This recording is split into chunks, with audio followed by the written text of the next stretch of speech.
Hey guys, welcome back to my channel. Another Pat McGrath palette has joined the family. And then there were two.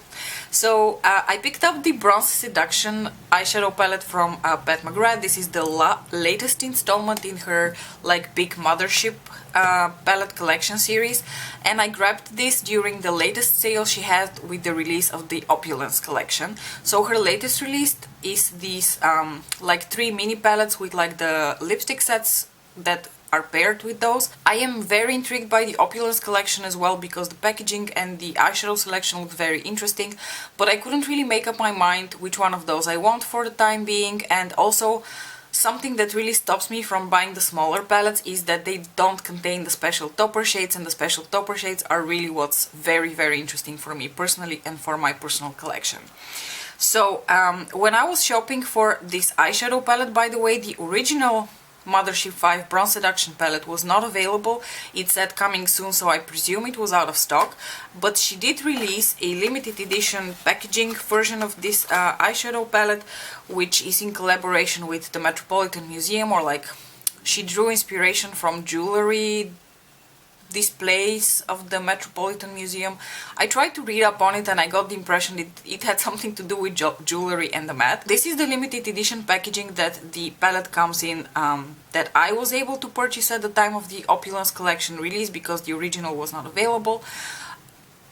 This again gives me Silence of the Lambs or like some sort of a horror movie vibes. I don't really mind. It's I'm a fan of horror movies, so things that look a little bit like this and give you this like horror-y type of feeling, I really enjoy that. I think the packaging is beautiful. The only complaint I have is that for some reason in my mind I thought that it would look like the original Sublime packaging, so it would be like from this thicker sort of cardboard and you would have like the little stringies here to open it up and everything. I thought that looks really classy, and I would really have liked it if the palette packaging looked like this, because as beautiful as this is just like a more standard thin cardboard packaging. So I'm slightly disappointed that the overall layout of this packaging is not the same as the one on the original Mothership palettes. To be honest with you, I think if the original packaging was available, I would have opted for that, because I think the original packaging of the Bronze Seduction palette is absolutely stunning. But it wasn't available, and I thought, well, limited edition, it looks really beautiful, inspired by the Metropolitan Museum, just adds a little something to it, so why not grab this one? So yeah, I am slightly disappointed by the packaging, but that being said, it's still a very unique presentation, and I would never get rid of this box. I'm going to save it, I'm going to keep my palette in it. And then the actual palette comes in, you know, packed in this little cardboard thing. Once again, you don't have the names of the eyeshadows inside, they come on a little cardboard that's outside of the actual eyeshadow palette. The Mothership palettes are all very standard. They come in this extremely luxurious, very hefty black packaging with the Pat McGrath Labs logo, a little crown and a little eye here. Very sleek, very luxurious. Once again, there is no name on the actual palette, so if you were to remove this and stack it next to your other Pat McGrath Mothership palettes, you wouldn't know which one is which. I don't really care because I keep mine in their original packaging because I love looking at the original packaging. But if that's something that you are bothered by, then you know. So before I go into like more detailed thoughts about the shade selection, the special topper shades, and show you a couple of swatches, I actually just want to jump into like the playtime tutorial demo kind of portion of the video, and then we're going to talk about the rest. Just going to throw it very quickly in there. I'm also wearing something new from Pat McGrath on my lips, and this is one of her lip balms. So guys, let's play with the Bronze Seduction palette from Pat McGrath Labs. It's a little bit dark today, and I'm trying not to overdo the ring light because I feel like it washes out colors quite a bit, and I want you to be able to see the color as true to reality as possible, so I didn't crank the ring light much. I think we're going to just have to do with daylight. So there are a number of shades in here that I would really like to test out today, but I am particularly curious about this guy over here and this aubergine shade, so I think I'm going to go for something fairly simple just because I want to test this shade out. And yeah, I just want to layer it over top of this one and maybe do this one on the lower lash line or something.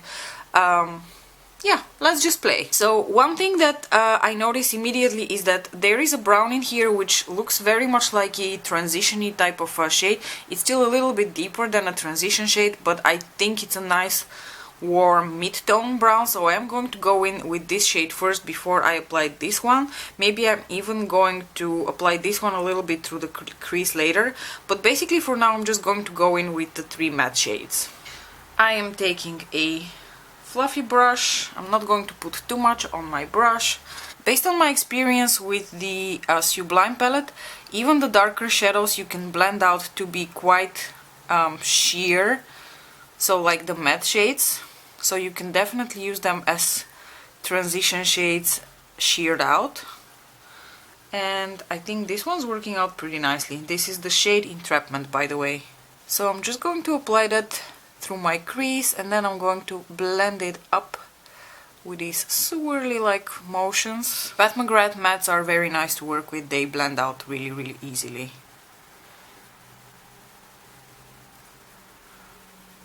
As usual, my advice would be build in increments, especially if you want a shade that's deeper to apply a bit more sheerly. Just put a little bit, blend it out, put a bit more, and so on.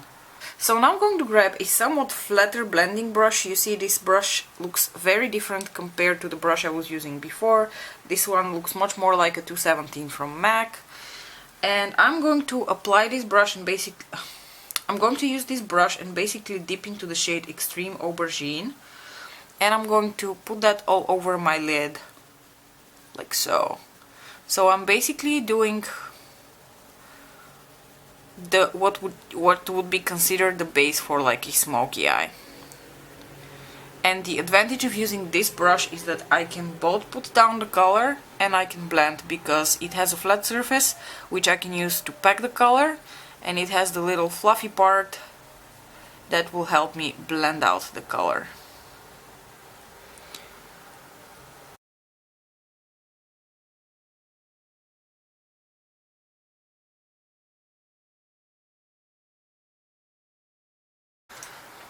I'm going to take a somewhat smaller crease blending brush and I'm going to go into the somewhat deeper brown, which is called Disobedient.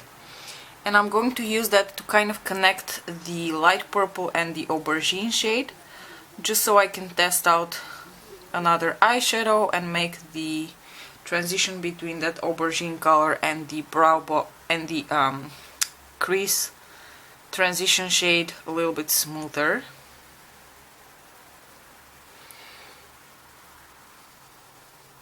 Alright, so last time I learned my lesson, and the topper shades definitely require either to be foiled or to be applied over a glitter base.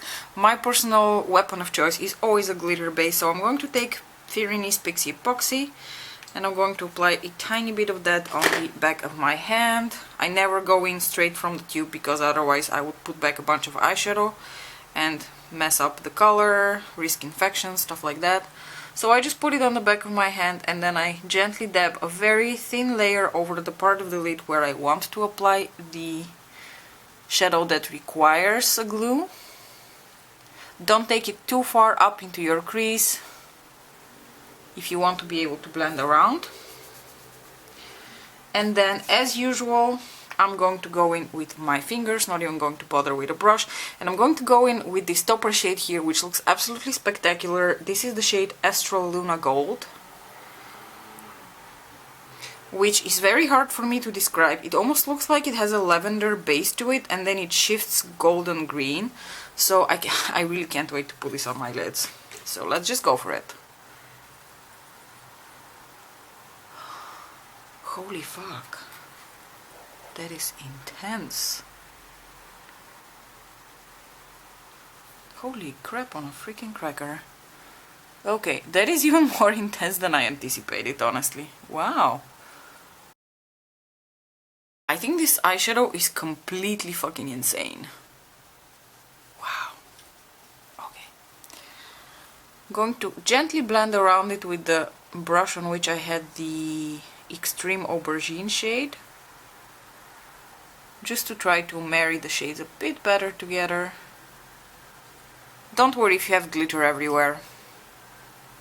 I never do. I'm going to take a small pencil brush now and I'm going to dip into this shade over here, which is called Skin Show Divine Glow. And it seems like a nice brow bone, inner corner highlight kind of shade. I think it has a bit of a gold shift to it, so it should play well with that Astro Luna Gold shade.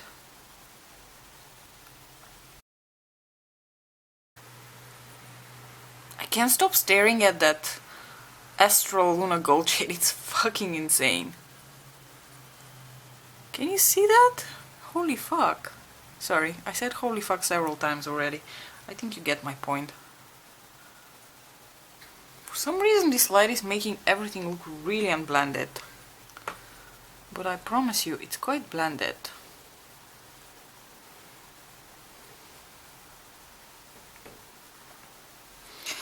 I personally feel like with a look like this I never really want to wear eyeliner because I don't want to really distract at all from like the beauty that's going on my lids. So I'm just going to do a bit of tight lining using a dark brown pencil. So for my lower lash line I kind of want to play up a little bit on that aubergine like purpley shade, and I want to also test out this guy over here, which is the shade VR Fire Opal. This one is a little bit like a green pinkish sort of duochrome, and I think it might be very interesting to apply this over a base. So I'm going to take the Kiko Long Lasting Shadow in 17, which is a beautiful purple shade. It looks like this. And I think playing with Pat McGrath's topper shades over top of these Kiko Long Lasting 6 is one of my favorite hobbies lately. I'm going to clean off my little pencil brush here on a cloth, and I'm going to use that to blend out the purple cream shade before it sets. I'm going to pick up a little bit of that VR Fire Opal shade. And I'm going to first apply it dry.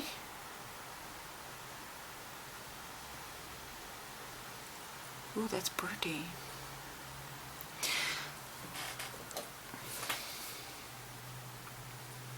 And then I'm going to spritz my brush and apply it wet, because I actually want to see it to its full potential over top of that purple.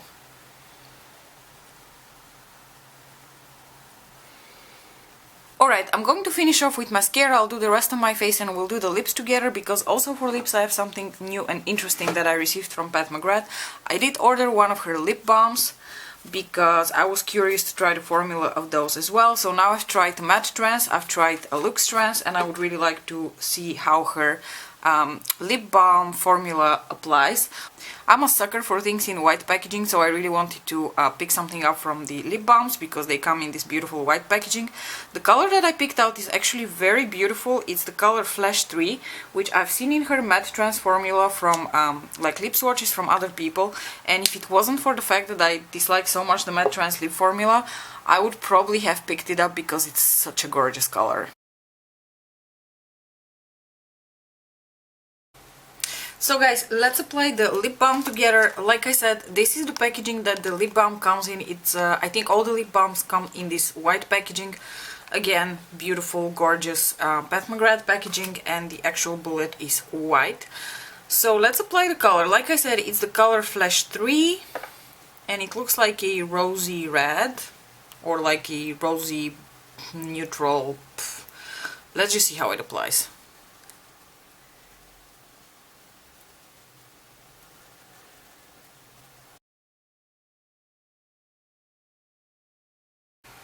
I don't know what you guys think, but I feel like for a lip balm, this is applying very pigmented. Let me just quickly swatch this on the back of my hand for you, just so you get an idea how it swatches, but I feel like this is quite pigmented for a lip balm, don't you think?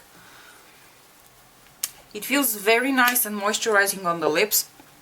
My lips were a little bit dry when I started applying it, and I definitely feel them softening right now. Okay, you guys, so in my previous video when I talked about the Sublime palette, I had much less, experience with the Pat McGrath eyeshadow formula, so I really needed to like collect myself and get my thoughts together.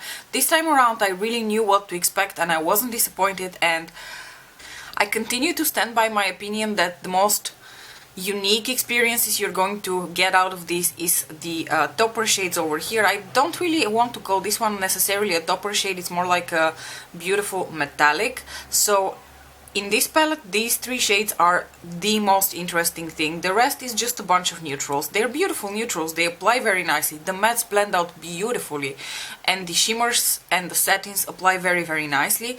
But these three shades, I swatched them for you, and I had all the best intentions to find dupes in my collection for you, just like I did with the Sublime palette, but this time around I really can't come up with dupes for you guys. I'm so sorry. So what I did is I did swatch these four corner shades here because those are considered the special shades, and I did an extra swatch of this shade over here, which is called Bronze Blaze, because I don't know if you can see, but Bronze Blaze also has a little bit more of like a chunky formula to it, so it's a very impactful metallic shade as well. So this right here is Rose Gold 005. This is a shade that I cannot wait to use because I've seen other people using it in videos and it looks absolutely beautiful and stunning. Then this is the shade VR Fire Opal. This is again one of those gorgeous topper shades that will transform your looks. This shade here is Blitz Flame. Blitz Flame is gorgeous, but you can definitely find a dupe for that across indies. I would definitely recommend checking out Divina or Luxie for that. This right here, which is totally blinding my camera, is the shade Astro Luna Gold, the one that we applied on the lid. You can, I really think this shifts from like a very light purple lavender to a very intense gold. And like I said, I bonus swatched that Bronze Blaze shade for you just because it's also a very impactful shade. What can I say? I adore this palette. I think if anything it is even more unique than the Sublime, because within the Sublime I could still find like things that are similar in my collection. I don't know if it's because I'm more drawn to these type of colors and it was easier for me to find something similar in my collection, and I never really like bought anything similar to these shades, but I honestly think these shades are undupable. I definitely think that the Bronze Seduction palette is a welcome addition to my Pat McGrath palette collection. I absolutely love it. I'm so glad I picked it up. Does it have one too many browns? Yes, it does have one too many browns. I didn't really need both of these browns. I wish this aubergine shade was slightly more aubergine and more rich in that purple tone to it, but I feel like it also may be my lighting today, which is completely shitty and doesn't really show the true color of this eyeshadow. It may be that in actual sunlight this does show more aubergine. Like I said, this brown here could totally have been like a dark burgundy matte red as far as I'm concerned. I would definitely keep this mid-tone brown though, because I do like the tone. I do like that it's more warm toned compared to the one in the Sublime palette, because the brown in the Sublime palette, I'm actually going to insert a picture of like all the browns that I swatched from both palettes that I have, just to show you that the brown in the Sublime palette is much more cool toned compared to the browns in this palette. Personally, I prefer warmer browns just because I feel like they flatter me more. I absolutely love this corner over here with like the topper shades, the bronze and the red, because I just love these kind of tones for me personally. This is a pretty basic shade, the satiny gold champagne kind of shade.